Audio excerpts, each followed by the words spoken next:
Hola, buenos días, muy buenos días. Es temprano allá, acá es un poco más tarde. Una vez más estamos aquí presentes en este Congreso de Neurología del Salvador. Gracias por la invitación, es un placer participar. Y bueno, vamos a intentar un poco aclarar cuáles son, por mi parte, cuáles son el manejo más apropiado de la migraña en el paciente adulto. Estos son mis conflictos de intereses. En general, es muy importante para hacer un tratamiento de la migraña tomar unas consideraciones previas. Primero, tener un buen diagnóstico y establecer una comunicación clara con el paciente. Segundo, es decir, determinar la severidad de la enfermedad en función para ver las necesidades claras del paciente. Tercero, conocer las preferencias del paciente, si quiere más un efecto rápido, una mejor tolerancia, conocer sobre todo en el preventivo la comorbilidad y bueno, establecer un acuerdo con el paciente y realmente darle unas expectativas realistas, ¿no? Y establecer un plan de tratamiento. Esto es muy importante que lo planifiques en la primera visita. Los componentes del tratamiento adecuado de la migraña, el primero sería establecer una buena relación con el paciente. Nos parece crucial en el paciente en general, es muy importante, en el paciente con dolor esencial. Segundo, realizar una labor de educación y de que el manejo conductual del paciente, explicar al paciente qué es, explicarle qué triggers pueden influir, cómo evitarlos, algunas conductas importantes, sueño regular, en evitar hacer ejercicio, manejar el estrés y bueno, luego obviamente en el caso de la migraña hace falta el tratamiento farmacológico combinando agudo y preventivo en función de las circunstancias. Pero no olvidemos que todos los pacientes van a necesitar educación, manejo conductual y tratamiento agudo. Algunos también necesitarán tratamiento preventivo. La migraña es una mezcla de factores genéticos que a día de hoy no podemos modificar. Es una enfermedad poligénica, por tanto, difícilmente la vamos a poder modificar en este sentido. Y factores ambientales que sí que vamos a intentar poder manipular y es muy importante que eduquemos al paciente en ellos. A la hora de manejar tratamientos agudos, en la fase aguda de la crisis, es muy importante que busquemos la vía apropiada en cada circunstancia del paciente. Si el paciente está vomitando, no tiene sentido que utilicemos tratamientos orales, hay que recurrir a los sprays nasales en el caso de que tenga absorción nasal, que la mayoría saben que son de absorción gástrica, o el tratamiento parenteral. Y bueno, lo que antes se llevaba y que ahora ya casi está olvidado, que son los tratamientos por vía rectal, ¿no? Es importante que sepamos qué es lo que el paciente aprecia más en general del tratamiento de la crisis aguda de migraña. El primero, el que le quitemos el dolor. Segundo, que no recurra, que sea rápido, que lo tolere bien, que alivie los síntomas asociados, náuseas, vómitos y bueno, luego acoplar la vía de administración más adecuada a cada caso, ¿no? En general, a la hora del tratamiento agudo tenemos dos tipos de tratamientos. Los tratamientos no específicos, como son los antiinflamatorios, los analgésicos simples o la combinación de analgésicos, y los tratamientos específicos que estarán indicados especialmente en los pacientes con mayor necesidad de tratamiento, con tratamiento que necesitan un dolor más intenso. Por eso es muy importante que utilicemos desde el principio una aproximación racional. Y la aproximación racional no es la que habíamos hecho tradicionalmente, que era el curso escalonado, tratar una crisis y al paciente no responde, utilizar un segundo nivel de tratamiento, por ejemplo, tratamientos combinados, y si el paciente no responde, utilizar un tercero. Esto aburre al paciente, lo cansa y deja de confiar en nosotros. ¿Cuál es lo ideal? Pues lo ideal, utilizar un tratamiento estratificado, adaptar el tratamiento agudo de la migraña desde el principio a las necesidades del paciente. Nosotros publicamos este paper ya hace ya muchos años, pero sigue siendo completamente actual.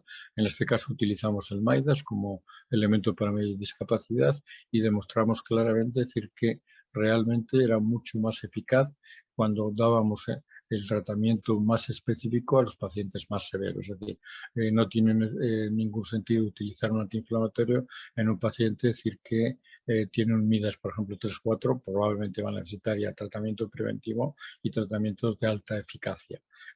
Podemos utilizar a lo mejor un antiinflamatorio como primer nivel en un paciente con un MIDAS 1. Por eso es muy importante estratificar desde el principio al paciente, comprender las necesidades del paciente. Las visitas de seguimiento de los pacientes van a depender muchas veces pues, de las circunstancias del paciente. Es muy importante que juzguemos con el paciente cómo ha ido una crisis, valorando 2 o 3 crisis previas, cómo han ido y en función de eso modificar pues, el tratamiento agudo, tratamiento combinado con antieméticos, revisar el diario de los pacientes, ver un poco cómo le funciona al paciente y si analizar si el paciente no está satisfecho o realmente el tratamiento no está funcionando, considerar pues cambiar el fármaco, pues cambiar un antiinflamatorio por un triptán, elegir la vía de administración, si no le funciona un triptán oral, ir a uno nasal o uno parenteral, de necesidad de medicación adjunta o combinar medicación o valorar si están interfiriendo otro tipo de fármacos, ¿no? En general, es muy importante que analicemos con el paciente, cuando le hacemos una visita de seguimiento, las razones por qué el paciente está insatisfecho con el tratamiento. Por ejemplo, si el paciente considera que el triptán oral es muy lento, pues podemos cambiar a un triptán oral o una nasal o una inyección. Si hay recurrencia, pues podemos utilizar un triptán de vida media más larga o combinar con un antiinflamatorio. Si hay una falta de respuesta, pues a lo mejor si es a los analgésicos, pues podemos a lo mejor añadir metoclopramida, cambiar a un triptán oral, si es un triptán oral cambiar de triptán, o si la respuesta es inconsistente, incrementar la dosis y tratar más temprano. Obviamente, si hay efectos adversos, no hay otra alternativa que cambiar de fármaco, ¿no? En el tratamiento agudo de la migraña, la evolución histórica ha sido interesante, es decir, desde la trepanación que se utilizaba en algunos pueblos de Sudamérica hasta los ergóticos, la flebotomía en la Edad Media y quizás el primer fármaco específico que aparece es la ergotamina al principio del siglo pasado y la dihidroergotamina a mitad del mismo. La ergotamina, la verdad es que fue un fármaco útil durante muchos tiempos, nos enseñó mucho. Este es el trabajo clásico de Harold Wald, donde demostró que la administración de ergotamina reducía la pulsación de la arteria temporal en paralelo a cómo reducía el dolor de cabeza, pero afortunadamente, es decir, es un fármaco que ha sido útil, pero tenía algunos problemas. Todavía se recomienda, por ejemplo, las guías canadienses todavía la recomienda en casos de que pocas crisis y tiene, es decir, veamos, es poco recomendada por los efectos adversos y demás. Entonces, solamente la recomienda en algunos pacientes cuando los triptanes no están disponibles o no son efectivos. Hoy en día realmente yo os diría que en migraña hace más de 10 años que no recomiendo un tratamiento con ergotamina. Pero en general ahora mismo el tratamiento más habitual de las crisis por parte de todas las sociedades internacionales normalmente se mueve en estos 2 niveles, antiinflamatorios no esteroideos para las crisis leves o moderadas y triptanes para las crisis moderadas o severas o en el caso de que no haya respuesta a las crisis leves moderadas con los antiinflamatorios no esteroideos. Estos son el grado de recomendación por parte de la Sociedad Canadiense de Cefalea. Se ha publicado ya hace unos años, pero como podéis ver, prácticamente todos los triptanes tienen una recomendación alta. Las recomendaciones, una recomendación potente con una calidad de evidencia muy alta, mientras que como fármacos específicos la ergotamina y hidroergotamina tiene una recomendación débil y una evidencia moderada. Los antiinflamatorios no esteroideos tienen una recomendación potente con una buena evidencia y luego ya, es decir, los opioides tienen una recomendación baja en el tratamiento de la crisis de migraña y los antieméticos sí que tienen una fuerte recomendación, aunque la evidencia no sea tan alta. Y Sí que está claro que no debemos recomendar butalbital combinado, que hay todavía en algunos países, o el butorfanol que se empleaba anteriormente. Obviamente la diferencia entre los antiinflamatorios y los triptanes está en la potencia, es decir, claramente el NNT, el número necesario para tratar, tanto para alivio del dolor de cabeza como para el pain free, es claramente mucho más alto en el grupo de los antiinflamatorios no esteroideos que en el grupo de los triptanos. Fijaros que llega para el free hasta 15 para el naproxeno sódico y, por ejemplo, para los triptanes de 3. Realmente esto, digamos, nos sirve un poco para comparar la, la intensidad o la intensidad de la eficacia.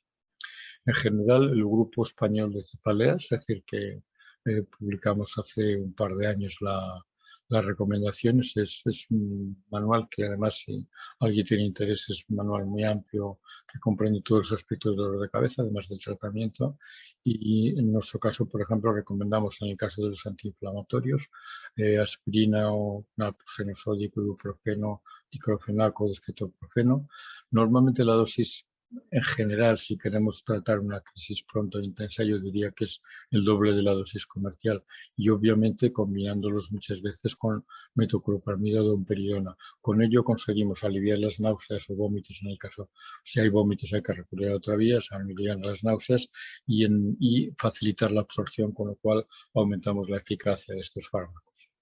En cuanto a los triptanes que se introducen en los años al final de los 90, realmente cambiaron el tratamiento agudo de la migraña y nos permitieron no solamente tratar mejor a los pacientes, sino conocer mejor la migraña con este mecanismo doble de acción sobre la pared vascular con los receptores 1-HTB y sobre la transmisión nerviosa con los 1-HTD. Entonces, siempre me gusta que hablo de tratamiento agudo por este primer estudio con el sumatriptán intravenoso, que realmente nos impresionó, como el alivio del dolor se producía en el 96% de los pacientes y una ausencia del dolor en un 70% de los pacientes, 71%. Realmente esas cifras eran inimaginables para lo que estamos viendo para lo que disponíamos en aquel momento. Por tanto, bueno, creemos que fue una buena revolución. Esta es la secuencia de introducción de los triptanes. Sumatriptán fue el primero en el 92 y el último fue Frovatriptán en el 2001. Con los triptanes se han establecido algunos tópicos. El primero de ellos es que no son más eficaces que los ergóticos o que los antiinflamatorios no esteroideos, y la verdad es que esto no es cierto. Fijaros, esto es una diapositiva que presentamos con los doctores Julio Pascual y Rogelio Leira, un trabajo que publicamos y que presentamos en el Congreso de la International Headache Society del 99 en Barcelona, ya un poco de tiempo. Y fijaros la diferencia, esto es la experiencia práctica de lo que eran sumatriptán, que fuera el primer triptán disponible en nuestro medio, comparativamente con ergóticos, antiinflamatorios no esteroideos o analgésicos. La eficacia era netamente superior. Bueno, hay varios tópicos que se linkan o se ligan con los triptanes que no son ciertos. El primero es que no son más eficaces que los ergóticos o que los antiinflamatorios no esteroideos. El segundo es que desencadenan pelea por abuso de medicación incluso antes de los triptanes. Y el tercero es cuándo tomarlos. El primero de ellos, es decir, queda demostrado que no son más eficaces que los antiinflamatorios. Esta es una diapositiva del Congreso de la International Headache Society del 99, en la que comparábamos en un trabajo común con los doctores Julio Pascual y Rogelio Leira la eficacia de sumatriptán frente a los tratamientos que disponíamos, y como podéis ver en la diapositiva eran muy superiores a los ergóticos y multiplicaban por 7, 8 la eficacia con respecto a los analgésicos normales. Incluso esto se ha visto, por ejemplo, en el etilitán, por ejemplo, en pacientes resistentes a antiinflamatorios no esteroideos, producía un alivio del dolor en 2/3 de los pacientes y, lógicamente, pues fijaros, más del 70% de los pacientes claramente preferían utilizar el etilitán frente a los antiinflamatorios no esteroideos. Otra cuestión era un poco la cuestión del abuso de medicación, si podrían ser causantes de abuso de medicación más que los triptanes. Esto está claramente demostrado, es decir, que los triptanes no inducen en general cefalea por, eh, por abuso de medicación, o lo hacen de un modo mucho menos habitual que lo son, es decir, otros fármacos como los opiáceos o los barbitúricos. De hecho, los antiinflamatorios incluso podrían proteger y los triptanes solamente son un riesgo en pacientes con muy alta frecuencia de utilización. Y bueno, esto es un hecho claro, es decir, cuando comparamos la cantidad de medicación que la gente toma, pues depende muchísimo de la eficacia. Esto es un estudio, dos estudios comparando triptanes con no triptanes, y fijaros, es decir, el número de un solo comprimido por crisis un 53% y el número de comprimidos por crisis de menos de 1,5 los triptanes a 3 los pacientes que no toman triptanes. Lógicamente esto contribuye al abuso de medicación, por tanto los triptanes no son inductores habituales de abuso de medicación.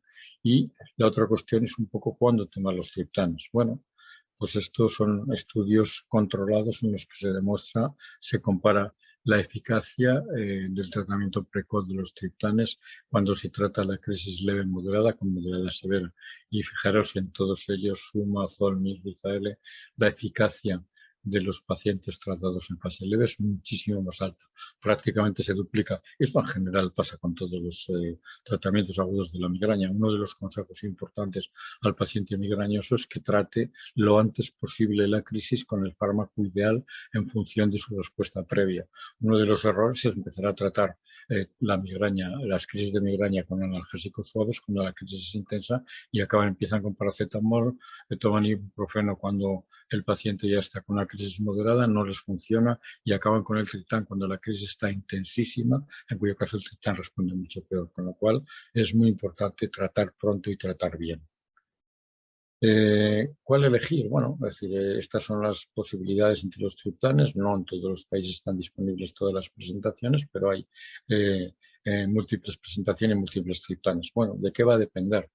Pues los triptanes, desde el punto de vista farmacodinámico, fueron diseñados iguales y todos son esencialmente, actúan sobre el receptor 1B y 1D fundamentalmente. Algunos tienen alguna otra afinidad, pero estos son la esencia y son todos similares, pero lo que sí son bastante diferentes son desde el punto de vista farmacocinético, porque no todos tienen la misma vida media, no todos tienen una Tmax igual. Por ejemplo, pues el Zatriptán tiene una Tmax de 1 hora, con lo cual va a ser más rápido, y por ejemplo, pues Provatriptán tiene una Tmax de 3, con lo cual va a ser mucho más lento, ¿no? De hecho, son diferentes y esto es la eficacia, este es el metaanálisis inicial que se vuelve con los triptanes, y fijaros que hay algunos, como por ejemplo, Rizatriptán es más eficaz en el dolor, el triptán 80 también, hay otros que están en la media y otros claramente son más bajos, como por ejemplo Naratriptán o Provatriptán. En general, una de las razones cuando un paciente no responde, una de las cosas que hacemos es cambiar a otro triptán. Y la razón de cambiar de triptán va a estar dependiendo de lo que vayamos a buscar. Si buscamos más rapidez, pues buscaremos el triptán, rizatriptán, más eficacia, el triptán, rizatriptán, menos efectos adversos al triptán, menos recurrencia, el triptán, provatriptán. Este sería un poco, por ejemplo, estos pacientes que no responden a rizatriptán, el cambiar de triptán es una buena estrategia.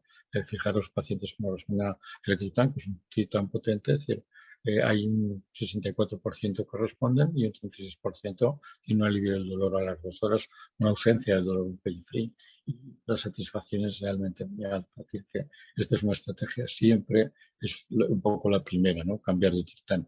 La segunda sería doblar la dosis. Por ejemplo, en los estudios de letriptán 40 con 80 miligramos, o por ejemplo, sumatriptán 100 con el triptán 80, el triptán 80, que es la dosis más potente que se prueba en los triptanes, es claramente superior a Suma, a Zolmi o Capregot. Es una de las alternativas, utilizar una dosis más elevada en este caso sumatriptán 80, pero podemos utilizar 2 comprimidos de cualquier otro de los triptanes. La otra alternativa es cuando no hay respuesta en esta situación, combinar un antiinflamatorio con un triptán. Sabéis que en Estados Unidos está comercializado en un solo comprimido naproxeno con sumatriptán y recientemente se ha utilizado otra combinación. En nuestro medio no lo hay, pero lo utilizamos de forma sistemática, sobre todo cuando hay una respuesta moderada, sobre todo cuando hay mucha recurrencia. Nosotros utilizamos de forma sistemática inicialmente un triptán más un antiinflamatorio, el que con más frecuencia es naproxeno, se puede utilizar algún otro como enantio o ibuprofeno. Y bueno, cuando falla esto, pues bueno, tenemos que ir a otra vía de administración, la vía subcutánea, la vía intramuscular intravenosa. La vía Warfarin en general es un poco similar en eficacia porque los comprimidos sublinguales se absorben la mayoría por el tracto digestivo. La vía nasal es una alternativa, que es un poco más rápida, especialmente Zolmi, y luego la vía intramuscular, subcutánea o como es el caso del Ibuprofeno. Y bueno, lógicamente, cuando empiece a fallar todo esto, siempre hay que pensar en el tratamiento preventivo, ¿no? Con los nuevos triptanes se han hecho nuevas formulaciones, que la verdad es que algunas han triunfado, otras han tenido problemas como el parche, pero pueden tener interés. En nuestro medio, por ejemplo, acaba de comercializarse una forma en lámina que los pacientes aprueban porque les funciona muy bien, y ha habido algunas otras formas que intentan mejorar la absorción, que es un poco la clave de los triptanes, ¿no? Este es, por ejemplo, se aprobó en Estados Unidos un dispositivo pinchado sin aguja, con aire comprimido, pero sin embargo no fue muy exitoso porque realmente el paciente tenía expectativa de cero dolor y el dolor no era cero y la eficacia era similar y el dispositivo era realmente costoso, ¿no? Esta es otra forma de utilizar sumatriptán por una vía intranasal que absorbe la absorción nasal mediante un sistema que aumenta un poco la exposición de la mucosa nasal al sumatriptán, y es otra vía un poco que mejora el sumatriptán oral. Zolmitriptán se ha comercializado en esta forma de microagujas, una especie de parche de microagujas de absorción subcutánea. Y bueno, estos serían diferentes maneras de intentar mejorar unos productos que son eficaces, ¿no? ¿Qué nos viene ahora? Bueno, pues nos vienen algunos fármacos nuevos para el tratamiento de la crisis de migraña.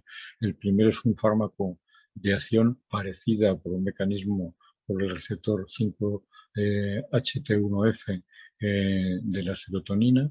Esto es un trabajo que ya publicamos hace unos años, el primer trabajo, pero recientemente se ha vuelto a desarrollar el fármaco, el lasmiditan, y hay algunos estudios más amplios donde demuestran una eficacia buena en el tratamiento de la migraña. Hay varios trabajos publicados. Esta sería una de las vías. Es un fármaco que tiene la ventaja que es muy limpio vascularmente. Tiene quizás el problema que tiene cierto efecto central. De hecho, en Estados Unidos está comercializado y no se permite conducir en las horas siguientes a tomarlo porque da un poco de somnolencia. La otra opción que tenemos son los gepantes, la vía del GCRP. Sabéis que se desarrollaron años atrás. El primero que se desarrolló fue el OCGPAN por vía intravenosa. Posteriormente, Telcazepam tuvo los problemas de la toxicidad hepática en los estudios de prevención, y ahora ya hay comercializados Ubrogepam, Atogepam y Rimegepam, el primero con carácter agudo y preventivo, y está en vías de desarrollo de una forma intranasal que es el Zavegepam. Los datos que hay con estos fármacos son también buenos. Hay publicados trabajos, ¿no?, en detalle con todos ellos. Este es un estudio con Rimegepam. Este es un estudio con Ubrogepam para el tratamiento de la crisis. Hay también para el tratamiento preventivo de la crisis. Y esto es un poco lo que nos viene, ¿no? El Atogepam está desarrollado solamente para el tratamiento preventivo. Estos son los datos, esto es un poco un resumen de lo que ofrecen los nuevos fármacos con respecto a los anteriores. Y como podéis ver en esta diapositiva, los fármacos nuevos, es decir, el Ubrogepam, Rimegepam, Lasmiditan, son fármacos que ofrecen una tasa de eficacia que no es superior a lo que obtenemos ahora mismo con los triptanes. Ninguno de ellos, desde luego, le llega al sumatriptán, subtán. Esto es sumatriptán y estos son, en la línea de arriba tenéis los antiinflamatorios no esteroideos, y en general podemos decir que son fármacos de una eficacia similar o un poco por debajo, un poco inferior a los triptanes, pero con las ventajas de que tienes otro mecanismo de acción y la seguridad cardiovascular. Y bueno, quién sabe si no habría probablemente ningún inconveniente en utilizarlos combinados en pacientes refractarios, ¿no?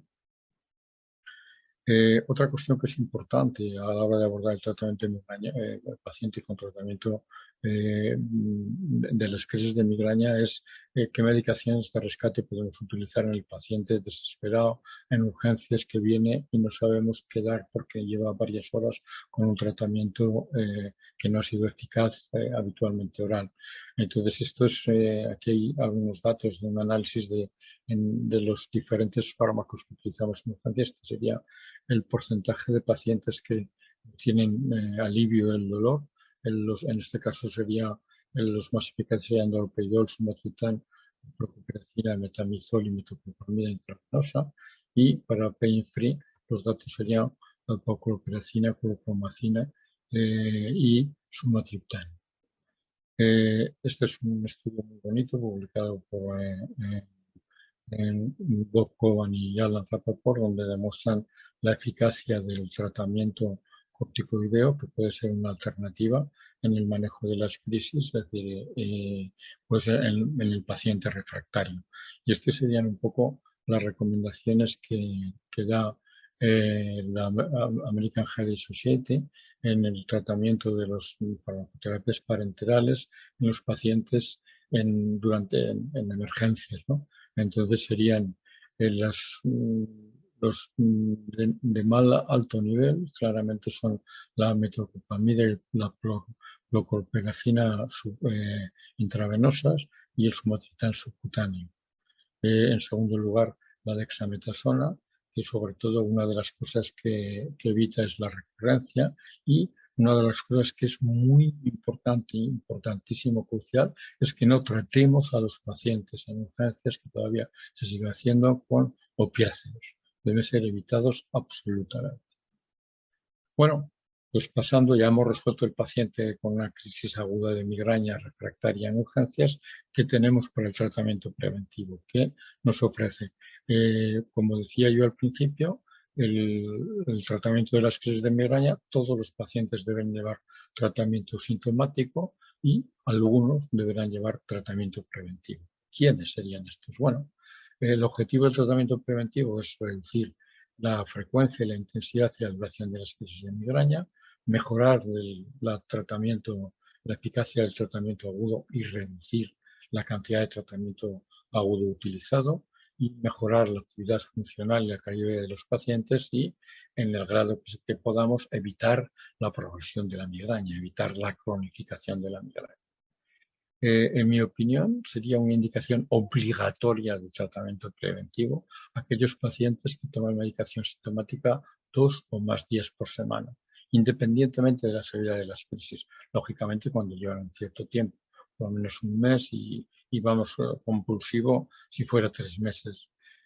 Bastante recomendable, muy recomendable, los pacientes que tengan 3 o más crisis por mes, y luego algunas situaciones especiales como pacientes con auras con crisis muy prolongadas y muy refractarias, pacientes con crisis muy discapacitantes con aura, o en el caso de la migralepsia, que es muy rara. ¿Qué problema tenemos con los tratamientos preventivos actuales? Que tienen baja adherencia y baja persistencia. Esto es un estudio en pacientes, es decir, con migraña crónica, y fijaros que al cabo de un año solamente un tratamiento y otro tratamiento que se cambió después, y al cabo de un año prácticamente solamente el 14% de los pacientes mantenían el tratamiento. Y esto es por una razón, fijaros, una persistencia de 14% a los 12 meses es muy baja. Y aquí hay dos razones, ¿no? Una es tanto en migraña episódica como en migraña crónica, en los dos casos pasa lo mismo. Uno es que tenemos fármacos que todavía no son muy eficaces y dos, que tenemos fármacos con una tolerancia moderada o no muy buena. Y lo mismo tanto pasa con migraña episódica como en migraña crónica.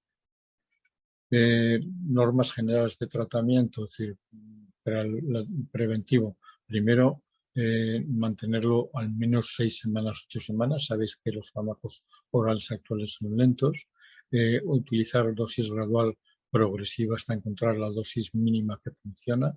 La duración mínima, en nuestra opinión, sería de 6 meses. El tratamiento preventivo, salvo relaciones especialmente o situaciones especialmente puntuales con empeoramientos que conocemos de corta duración. Tratar siempre de parar o disminuir al cabo de 6 o 12 meses y bueno, estaría indicado una profilaxis corta en los casos de migraña menstrual o migraña de fin de semana.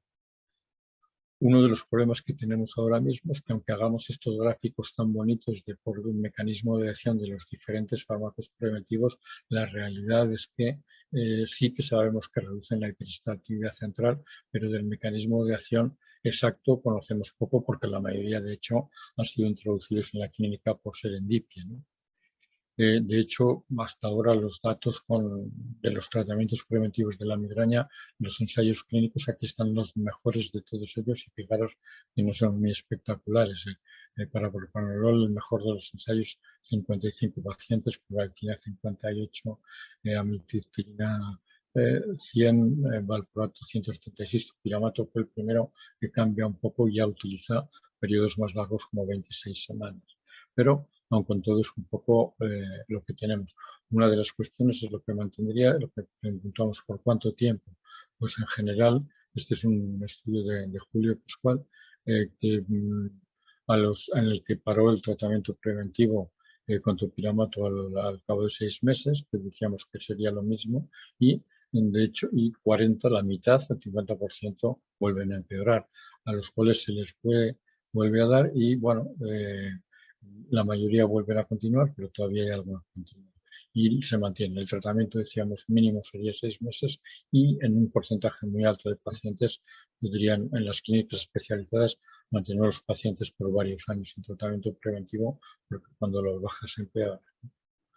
En el caso de la migraña crónica, los tratamientos preventivos existentes antes de la llegada de los monoclonales, el que había demostrado eficacia de los orales era únicamente el topiramato, ¿no? Y más tarde demostró eficacia este fármaco que es tan útil en el tratamiento de las arrugas del Charpey, que seguro que conocéis muy bien, que es la toxina botulínica que tanto resolvió. Este es el primer ensayo, hacer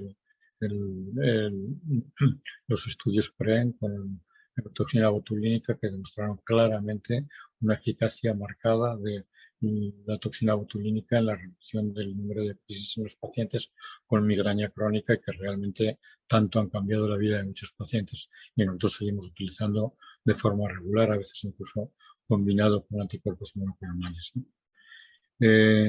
Hay otros fármacos que son útiles, que son en circunstancias especiales. Uno de ellos es la lamotrigina. Este es un estudio español. La lamotrigina es especialmente eficaz en los pacientes con migraña con aura, especialmente en migrañas complejas, y a veces te sorprendes que no es eficaz en el tratamiento de la migraña y sí de las auras, pero es en este caso un arma muy interesante.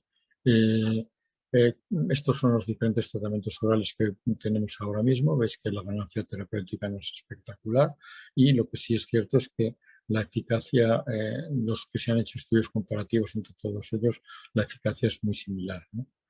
En general, la elección lo hacemos sobre todo por las circunstancias del paciente. Un paciente hipertenso le damos un beta-bloqueante, a un paciente epiléptico le damos topiramato, a un paciente con obesidad no le damos naricina y le damos topiramato. Eso va a ser un poco la clave de la elección. En general, estas son las guías que nosotros recomendamos de primer nivel de los tratamientos orales actuales. Pondríamos beta-bloqueantes y topiramato. Quizás topiramato más en pacientes con migrañas más frecuentes, obesidad, migralepsia, más quizás con aura, ¿no? Cuando falla utilizaríamos como segundo nivel flunaricina y de tercer nivel valproato, que en nuestro país no tiene indicada, no tiene aprobada la indicación, pero lo estamos utilizando en pacientes resistentes. Otras alternativas de aparición más reciente ha sido el lisonipril y el bendesartán. Y bueno, hay una cosa que no debemos de olvidarnos, que igual que en epilepsia, en migraña se puede hacer combinación de tratamientos y de hecho, por nuestra parte, hemos demostrado que se podía combinar perfectamente, por ejemplo, en cefalea de tensión, la amitriptilina, en migraña refractaria, betabloqueantes y antiepilépticos. Aquí hay un par de estudios publicados por nuestro grupo, por Julio Rogelio y, y yo mismo, en el cual estés combinando el valproato y un betabloqueante en pacientes resistentes a las dos medicaciones aisladamente. Demostramos que tienen una buena respuesta a la combinación de las dos y una mejor tolerancia. Y lo mismo en otro estudio posterior con la combinación de topiramato y betabloqueante. ¿Tenemos otras alternativas? Bueno, ¿qué pasa con los remedios basados en remedios naturales, es decir, en diferentes tipos de hierbas, ¿no? Realmente pueden ser útiles. Bueno, pues como podéis ver, fijaros, estos remedios en las diferentes sociedades científicas les dan un nivel de eficacia relativamente bueno.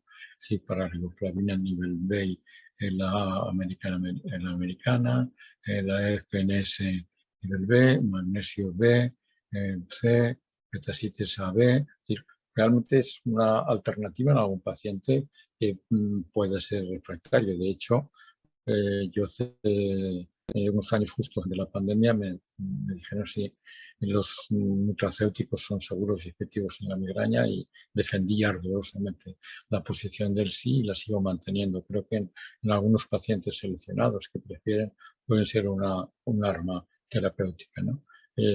Lógicamente, esto tiene que ser basado sobre todo en las preferencias del paciente, ¿no? Y bueno, después de lo tradicional que hemos ido nombrando hasta ahora, salvo en el caso de los nuevos tratamientos agudos, en el tratamiento de la migraña actualmente estamos en la hora del GTRP, ya lo hemos mencionado en la fase de los agudos y vamos un poco a hablar brevemente de los anticuerpos monoclonales. Los anticuerpos monoclonales, el GCRP, sabéis que juega un papel fundamental en la crisis de migraña, es un elemento fundamental en la producción del dolor, por tanto, bloquearlo parece que es de utilidad. Se han desarrollado 4 anticuerpos monoclonales, es decir, 3 por vía subcutánea y 1 por vía parenteral, uno específico, uno para el ligando y 3, uno para el receptor y 3 para el ligando, y todos ellos han demostrado una eficacia considerable en todos los parámetros de eficacia. Los que se han empleado ha sido número de días de migraña, reducción de más del 50% en los días de migraña. Aquí veis para todos los Erenumab, Eptinezumab, Agenezumab y Prenazumab, todos han sido demostrado eficacia.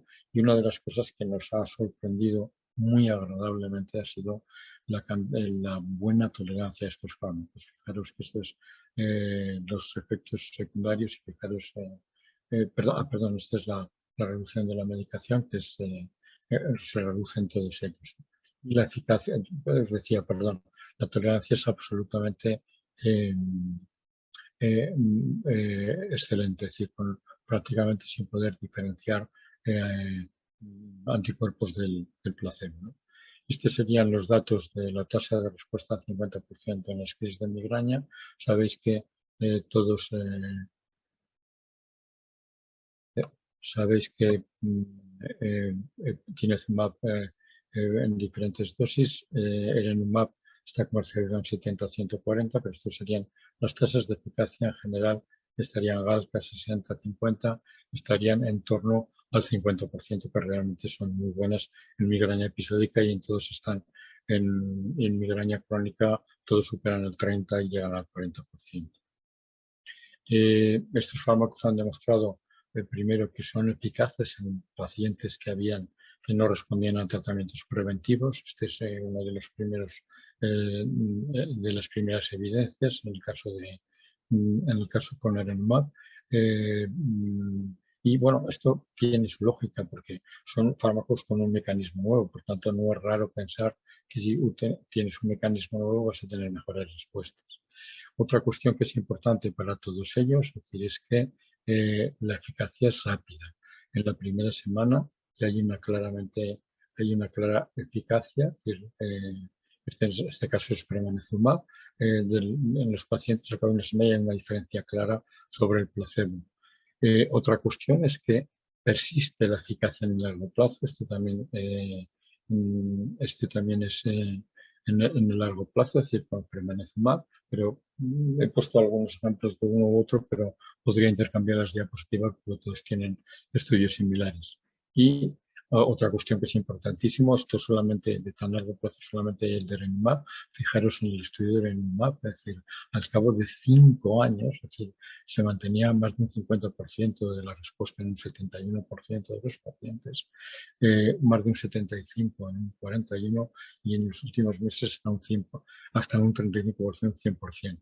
Realmente, claramente han demostrado que son eficaces, que se mantiene la eficacia a largo plazo y que se toleran excelentemente. Se han comercializado en múltiples países, todos ellos. Bueno, Eftinizumab no está porque está comercializado en muchos países y en nuestra experiencia esto es un pequeñísimo ejemplo de los primeros pacientes que tratamos con el Renumab, que eran todos prácticamente pacientes refractarios al tratamiento y fijaros que una tasa de respuesta en pacientes con migraña crónica muy refractaria había la reducción en los números días de migraña prácticamente fue del 12, todos pasaron, hubo una tasa de respuesta mayor del 50%, es decir, al cabo del 50% al cabo de 3 meses y de 60% estos al cabo de 3 meses. Prácticamente todos dejaron de ser abusadores de analgésicos y prácticamente la mayoría pasaron de una forma de migraña crónica a una migraña episódica y todo esto con una tolerancia excelente. Bueno, simplemente mencionaros que hay alguna otra alternativa, que son todas las técnicas de neuromodulación, que también, pues, esto es un poco como decíamos antes de los nutracéuticos, son una alternativa en algunos pacientes, los métodos no invasivos en pacientes que los prefieran y los métodos invasivos como la estimulación profunda o periférica, occipital del ganglio esfenopalatino o vagal en los pacientes que puedan preferirlo sobre una terapia convencional. Y bueno, nada más. Espero que os hayáis entretenido y luego en la discusión aclaramos las preguntas que os sean de interés. Muchas gracias y que tengáis una mañana excelente.